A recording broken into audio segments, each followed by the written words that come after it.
வணக்கம். திசைகளின் 10 மணி செய்திகள். மாணவர் சம்பந்தப்பட்ட அந்த வீடியோவை அகற்றுங்கள். அமைச்சர் ஃபட்லினா உத்தரவு. மலக்கா அலோர்காஜாவில் உள்ள ஓர் இடைநிலை பள்ளியின் வகுப்பறையில் 3ஆம் படிவ மாணவி ஒருவரை 2 மூத்த மாணவர்களை உள்ளடக்கிய கும்பல் ஒன்று பாலியல் பலாத்காரம் புரிந்த சம்பவம் தொடர்பான காணொலியை உடனடியாக சமூக வலைதளங்களிலிருந்து அகற்றுமாறு மலேசிய தொடர்பு பல்லூடக ஆணையமான MCMC-ஐ கல்வி அமைச்சர் ஃபட்லினா சீடேக் கேட்டுக் கொண்டார். கடந்த அக்டோபர் 2ஆம் தேதி பிற்பகல் 2:30 மணியளவில் நிகழ்ந்ததாக கூறப்படும் இச்சம்பவம் தொடர்பாக போலீசார் புலன் விசாரணை செய்து வரும் வேளையில் சமூக வலைதளங்களில் பகிரப்பட்டு வரும் அந்த காணொலியை அகற்றுமாறு ஃபட்லினா அறைகூவல் விடுத்துள்ளார். இதில் சம்பந்தப்பட்டுள்ளவர்கள் மாணவர்கள் என்பதால் இந்த காணொலி பரவலாக பகிரப்படுவதை தடுக்க அந்த காணொலியை அகற்றுமாறு சம்பந்தப்பட்ட அமைச்சையும் தாம் கேட்டுக் கொண்டுள்ளதாக ஃபட்லினா குறிப்பிட்டார். எதிர்க்கட்சிகள் உட்பட முந்தைய அரசாங்க தலைவர்கள் அனைவரும் உதவி மானிய இலக்கை செயல்படுத்த வேண்டியதன் அவசியத்தை ஒப்புக்கொண்டுள்ளனர். ஆனால் அரசியல் லாபத்துக்காக அதை தவிர்த்தனர், தாமதப்படுத்தினர் என்று பிரதமர் டத்தோஸ்ரீ அன்வார் இப்ராஹிம் தெரிவித்தார். ஒரு நாட்டின் வளம் நாட்டு மக்களிடமே வழங்க வேண்டும். அதை வழிப்போக்கர்கள் எல்லாம் பயன்படுத்த விடுவது இந்த நாட்டு மக்களுக்கு இழைக்கப்படுகின்ற மாபெரும் துரோகமாகும் என்று பிரதமர் குறிப்பிட்டார். தங்களின் கருத்துப்படி வருமானத்திற்கு ஏற்ப உதவி மானியம் வழங்குவது மலேசிய மக்களுக்கு மட்டுமே. இந்த நாட்டு மக்களுக்கான ஒரு சலுகை அது, வெளிநாட்டினருக்கோ அல்லது பெரிய நிறுவனங்களுக்கோ அல்ல என்பதையும் பிரதமர் தெளிவுபடுத்தினார். உதவி மானியங்கள் வழங்கப்படுவதை அரசு நோக்கமாக கொண்டுள்ளது. ஆனால் அது முறையாக இலக்கிடப்பட்ட மக்களுக்கு வழங்க வேண்டும். இதனால் பொது நிதி மக்களை சென்றடையும் என்று டத்தோஸ்ரீ அன்வார் குறிப்பிட்டார். மலக்காவில் 3ஆம் படிவ மாணவி ஒருவர் பாலியல் பலாத்காரம் செய்யப்பட்டது தொடர்பில் அலோர்காஜாவில் உள்ள ஓர் இடைநிலை பள்ளியைச் சேர்ந்த 5ஆம் படிவ மாணவர்கள் 4 கைது செய்யப்பட்டதை மலாக்கா மாநில போலீஸ் தலைவர் ஜுல்கைரி மொக்தார் உறுதிப்படுத்தினார். 17 வயதுடைய அந்த 4 மாணவர்களும் நீதிமன்றத்தில் நிறுத்தப்பட்டு விசாரணைக்கு ஏதுவாக அவர்களை வரும் அக்டோபர் 16ஆம் தேதி வரை 4 நாட்கள் தடுத்து வைப்பதற்கு போலீசார் நீதிமன்ற ஆணையை பெற்றுள்ளதாக அவர் குறிப்பிட்டார். குற்றவாளி என்று நிரூபிக்கப்பட்டால் 10 முதல் 30 ஆண்டு வரை சிறை தண்டனை விதிக்க வகை செய்யும் குற்றவியல் சட்டம் 375 பிரிவின் கீழ் அந்த 4 மாணவர்களும் தடுத்து வைக்கப்பட்டு விசாரணை செய்யப்பட்டு வருவதாக ஜுல்கைரி மொக்தார் தெரிவித்தார். 2026ஆம் ஆண்டு பட்ஜெட்டில் மருத்துவர்களின் ஆலோசனை சேவை கட்டண விகிதம் குறைந்தபட்சம் 10 ரிங்கெட்டாக நிலைநிறுத்தப்பட்டுள்ளது என்று சுகாதார அமைச்சர் ஜுல்கிவ்லி அமாட் தெரிவித்தார். மருத்துவம் குறித்து பொதுவான ஆலோசனை பெறுவதற்கு தொடர்ந்து 10 ரிங்கிட் கட்டணம் நிலைநிறுத்தப்பட்டு இருப்பது மூலம் அதிகரித்து வரும் சுகாதார சேவைக்கான மருத்துவ கட்டண சுமையிலிருந்து மக்களை பாதுகாக்க முடியும் என்று அவர் குறிப்பிட்டார். மருத்துவ சேவையை பெறுவதற்கு மருத்துவ காப்புறுதி வசதியை கொண்டிருக்காத வசதி குறைந்த மக்கள் நிதி நெருக்கடியில் சிக்கிக் கொள்ளாமல் குறைந்த கட்டணத்தில் மருத்துவ ஆலோசனை பெறுவதற்கு இந்த 10 ரிங்கெட் திட்டம் பேருதவியாக இருக்கும் என்று அமைச்சர் விளக்கினார். தீபாவளி திருநாளை எல்லோரும் பாகுபாடின்றி குதூகலமாக கொண்டாடி மகிழ்வதே அத்திருநாளின் உன்னதமாகும். அந்த வகையில் இன்று பினாங்கு ராமகிருஷ்ண ஆசிரமத்தைச் சேர்ந்த பிள்ளைகள் காம்ப்ளெக்ஸ் புக்கெட் ஜம்பூலில் உள்ள கம்டார் பேரங்காடியில் புத்தாடைகளை வாங்கிக் கொள்வதற்கான ஏற்பாடுகளை புக்கெட் ஜிலத்தோங் MP RSN ராயர் மிக நேர்த்தியாக ஏற்பாடு செய்திருந்தார். ராமகிருஷ்ண ஆசிரமத்தில் உள்ள 7 முதல் 17 வயது வரை உள்ள சுமார் 50 பேருக்கு புத்தாடைகள் வாங்கி கொடுக்கப்பட்டதுடன் அவர்களுக்கு பேருந்து போக்குவரத்து வசதியும் உணவும் கூடுதலாக ஏற்பாடு செய்யப்பட்டிருந்தது. வரும் தீபாவளி திருநாளை முன்னிட்டு ராமகிருஷ்ணா ஆசிரம பிள்ளைகளுக்கு இலவசமாக தீபாவளி உடைகளை வழங்குவதற்கான இந்த ஏற்பாட்டிற்கு தங்களுக்கு துணையாக இருந்த பினாங்கு முன்னாள் முதலமைச்சர் லிம் குவான் எங் மற்றும் பத்து லஞ்சாங் சட்டமன்ற உறுப்பினர் ஆங் ஹா தியோங் ஆகியோருக்கு இவ்வேளையில் ராயர் தமது நன்றியை தெரிவித்துக் கொண்டார். இந்த வருடம் தீபாவளி பண்டிகை முன்னிட்டு ராமகிருஷ்ணா பள்ளியில் பயிலும் ஆதரவற்ற குழந்தைகளுக்கு இலவசமாக தீபாவளி உடுப்புகளை நம்ம வாங்குவதற்கு ஏற்பாடு செய்திருக்கோம். இந்த தருணத்தில் எங்களுக்கு முதலமைச்சராக இருந்த YB லிம் குவான் இங் அவர்களும் மற்றும் YB ஏடியோங் ஒன்றாக இணைந்து இந்த வசதிகளை நாம் ஏற்பாடு செய்து கொண்டிருக்கின்றோம். இந்த வேளையில் அனைவருக்கும் எங்களின் தீபாவளி நல்வாழ்த்துக்கள். தீபாவளி பண்டிகையை முன்னிட்டு எப்போதுமே எங்குமே நம்ம எல்லோருமே எப்போதுமே யாராருக்கு உதவி செய்ய முடியுமோ நிச்சயமாக தொடர்ந்து உதவி செய்து கொண்டே இருப்போம். இந்த சமயத்தில் கோலாகலமா நம்ம கொண்டாடும் போது சில ஆதரவற்ற குழந்தைகளை மறக்கக்கூடாது என்ற ஒரு நோக்கத்தில் இந்த ஏற்பாடு நாம் செய்து கொண்டிருக்கின்றோம். பல்லின மக்கள் வாழும் இந்நாட்டில் அனைவரும் ஒன்றாக இணைந்து ஒருமித்த கருத்தோடு செயல்பட வேண்டும் என்று பாகான் MP லிம் குவான் இங் கேட்டுக்கொண்டதுடன் தமது தீபாவளி வாழ்த்துகளையும் தெரிவித்துக் கொண்டார். இந்நிகழ்வில் கலந்து கொண்ட ராமகிருஷ்ணா ஆசிரம தலைவர் தமது நன்றியை ராயருக்கு தெரிவித்துக் கொண்டார்.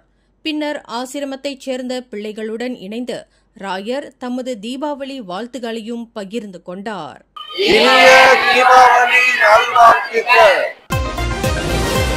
முறுக்கு இல்லைனா தீபாவளி இல்ல. இந்த வருஷம் தீபாவளிக்கு நம்ம Muthaiyas cash and carry tasty murukku tasty mixture launch பண்ணிருக்காங்க. உங்களுக்கு இந்தியன் ஸ்டைல்ல முறுக்கு சாப்பிடணுமா? உங்கள் choice Muthaiyas cash and carry tasty murukku. இந்த வருஷம் நம்ம முத்தையாஸ் டேஸ்டி முறுக்கும் டேஸ்டி மிக்சரும் லான்ச் பண்ணிருக்கோம். நம்ம முத்தையாஸ்க்கு வந்தீங்கன்னா மறக்காம வாங்கிட்டு போங்க. Muthaiyas cash and carry biscuit வாங்க வரீங்களா? கலர் கலராக வகை வகையாக வெஜ் நான்வெஜ் என அடுக்கி கொண்டே போகலாம். 3 பாக்ஸ் பிஸ்கட் வெறும் 10 வெள்ளி தாங்க. அதுதான் இல்ல, 3 பாக்ஸ் பிஸ்கட் எடுத்தீங்கன்னா வெறும் 9 வெள்ளி தாங்க. தீபாவளினா உங்கள் முத்தையாஸ் கேஷ் அண்ட் கேரி தாங்க. ஏன்னா திரும்பும் பக்கம் எல்லாம் டிஃபரெண்டா பலகார பொருட்கள் வகை வகையான முறுக்கு தட்டு நிறைய வச்சாலும் சட்டென்று காலியாகும். இந்த பலகார பொருட்களை நீங்கள் மைகாசிவிலும் வாங்கலாம். முத்தையாஸ் கேஷ் அண்ட் கேரி மக்களின் நம்பிக்கைக்குரிய நிறுவனம். மலக்கா மாநிலத்தில் 3 பரானக்கான் குழுக்களில் ஒன்றான பாபா ஞோஞா சமூகத்தினர் இணை பிறப்பு பத்திரங்களில் தங்களின் வம்சாவளியினரை குறிக்கும் இன அடையாளத்தை பதிவு செய்து கொள்ள முடியும். மலேசியாவில் பிற பகுதிகளில் உள்ள மலாக்காவை பூர்வீகமாக கொண்ட பரானக்கான் சீனர்களுக்கும் இது பொருந்தும். வரும் ஜனவரி முதல் பாபா ஞோஞா சமூகத்தினர் வம்சாவளியை குறிக்கும் இன அடையாளத்தை தங்களின் அடையாள அட்டைகளிலும் திருத்திக் கொள்ளலாம் என்று மலாக்கா பாபா ஞோஞா சமூக தலைவர் ரொனால்ட் கன் தெரிவித்தார். 14ஆம் நூற்றாண்டில் சீனாவை பூர்வீகமாக கொண்ட வணிகர்கள் மலாக்காவில் உள்ள உள்ளூர் பெண்களை மணந்து கொண்டதன் விளைவாக பாபா ஞோஞா சமூகம் உருவாகியது. இந்நிலையில் பிறப்பு பத்திரம் மற்றும் இதர ஆவணங்களில் தங்களின் வம்சாவளியின் இன அடையாளத்தை பதிவு செய்து கொள்வதற்கு அனுமதி கிடைப்பதில் முக்கிய பங்களிப்பு வழங்கிய பிரதமர் டத்தோஸ்ரீ அன்வார் இப்ராஹிமிற்கும் ஒற்றுமைத்துறை துணை அமைச்சர் சரஸ்வதி கந்தசாமிக்கும் இவ்வேளையில் நன்றியை தெரிவித்துக் கொள்வதாக ரொனால்ட் கன் தெரிவித்தார். வரும் தீபாவளி திருநாளை முன்னிட்டு ஆதரவற்ற இல்லத்தைச் சேர்ந்த 35 குழந்தைகள் மற்றும் சிறுவர் சிறுமிகளுக்கு கொத்தகமுனிங் சட்டமன்ற உறுப்பினர் பிரகாஷ் சம்புலிங்கம் கில்லான் லிட்டில் இந்தியாவில் உள்ள பிரபல ஜவுளி கடை ஒன்றிலிருந்து புத்தாடைகளை வாங்கி அச்சிறார்களுக்கு அன்பளிப்பாக வழங்கினார். தீபாவளி திருநாளை நாம் அனைவரும் உற்சாகத்துடன் வரவேற்கும் அதே வேளையில் நம்மைப்போல் ஆதரவற்ற இல்லங்களைச் சேர்ந்த சிறார்களையும் மகிழ்ச்சியில் ஆழ்த்த வேண்டும் என்ற நோக்கில் அவர்களுக்கும் புத்தாடைகள் வழங்குவதற்கான ஏற்பாடுகள் செய்யப்பட்டதாக பிரகாஷ் தெரிவித்தார். அது மட்டுமின்றி சிறார்களை மகிழ்ச்சியில் ஆழ்த்தும் வகையில் இன்று ஷாலாம் நட்சத்திர விடுதியில் அவர்களுக்கு இரவு உணவு வழங்கப்பட்டதுடன் அவர்களுக்கு தீபாவளி அன்பளிப்பாக பண முடிப்பையும் சட்டமன்ற உறுப்பினர் பிரகாஷ் வழங்கினார். காசாவில் உள்ள பாலஸ்தீன மக்களுக்கு உதவிப் பொருட்களை ஏற்றிச் சென்ற ஃப்ரீடம் ஃபிளாட்டிலா கொலிஷன் என்ற 2ஆம் கட்ட கப்பல் பயணத்தில் இடம்பெற்றவர்கள் இஸ்ரேல் ராணுவத்தினால் கைது செய்யப்பட்ட நிலையில் அதில் சிக்கிக் கொண்டுள்ள 9 மலேசியர்கள் நாளை ஞாயிற்றுக்கிழமை தாயகம் திரும்பலாம் என்று எதிர்பார்க்கப்படுகிறது. அந்த 9 பேரையும் மீட்டு தாயகம் கொண்டு வருவதற்கான நடவடிக்கையில் வெளியுறவு அமைச்சு தொடர்ந்து ஈடுபட்டு வருகிறது. கடந்த அக்டோபர் 8ஆம் தேதி மனிதநேய உதவிகளை கொண்ட கப்பல்களை தடுத்து நிறுத்தி அதில் உள்ள போராட்டவாதிகளையும் தொண்டூழியர்களையும் கைது செய்து இஸ்ரேல் தனது முரட்டுத்தனத்தை வெளிப்படுத்தியதாக கூறப்படுகிறது. சமையல் அறையில் எரிவாயு கலன் வெடித்த சம்பவத்தில் மூதாட்டி ஒருவர் தீக்காயங்களுக்கு ஆளானார். இந்த சம்பவம் இன்று சனிக்கிழமை மாலை 4:50 மணியளவில் பினாங்கு புக்கிட் மர்தஜாம் தமன் அல்மா லபுராயா முஹிபா என்ற இடத்தில் ஒரு வீட்டில் நிகழ்ந்தது என்று பினாங்கு மாநில தீயணைப்பு மீட்புப்படை உதவி இயக்குநர் ஜான் சாகுன் பிரான்சிஸ் தெரிவித்தார். எரிவாயு கலன் குழாயில் ஏற்பட்ட துவாரத்தின் காரணமாக இந்த வெடிப்பு சம்பவம் ஏற்பட்டுள்ளதாக அவர் குறிப்பிட்டார். சமையல் அறையின் பொருட்கள் நாலாபுறமும் சிதறிய வேளையில் காயமுற்ற 70 வயது மதிக்கத்தக்க மூதாட்டி மருத்துவமனையில் அனுமதிக்கப்பட்டதாக அவர் குறிப்பிட்டார். அந்த மூதாட்டிக்கு ஏற்பட்ட காயங்கள் முதல் படி நிலை என வகைப்படுத்தப்பட்டுள்ளதாக அவர் மேலும் கூறினார். அடுக்குமாடி வீடமைப்பு பகுதியில் பூட்டப்பட்டிருந்த வீடொன்றில் மூதாட்டி ஒருவர் இறந்து கிடந்தது கண்டுபிடிக்கப்பட்டது.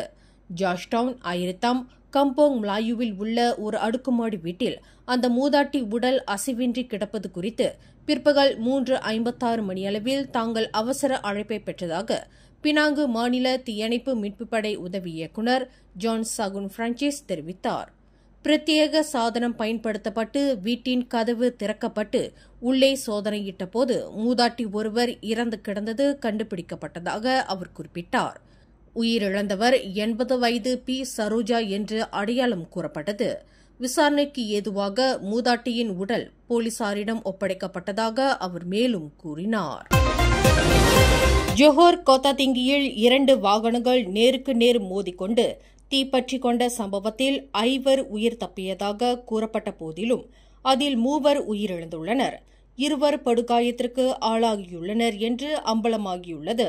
இன்று காலை 11:25 மணியளவில் ஜோஹர் கோத்தாதிங்கி சினாய் டெசாரு சாலையின் 56வது கிலோமீட்டரில் நிகழ்ந்த இந்த சம்பவத்தில் சிகரெட் கடத்தலில் ஈடுபட்ட டொயோட்டா ஃபார்ச்சுனர் ரக வாகனம் ஒன்றும் சம்பந்தப்பட்டுள்ளதாக கோத்தாதிங்கி மாவட்ட போலீஸ் தலைவர் யூசுப் ஒத்மான் தெரிவித்தார்.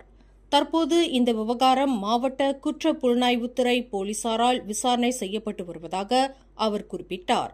அந்த வாகனத்தை உள்ளூரைச் சேர்ந்த 32 வயது நபர் செலுத்திய வேளையில் எதிரே மோதப்பட்ட ஹோண்டா CRV ரக வாகனத்தை 25 வயது பெண் செலுத்தியுள்ளார் என்று அவர் மேலும் கூறினார். மேலும் செய்திகளை தெரிந்து கொள்ள கீழே இருக்கும் பெல் பட்டனை அழுத்துங்கள். உங்கள் மகிழ்ச்சியை வெளிப்படுத்த லைக் மற்றும் ஷேர் செய்யுங்கள். தொடர்ந்து திசைகளோடு இணைந்திருக்க சப்ஸ்கிரைப் செய்யுங்கள்.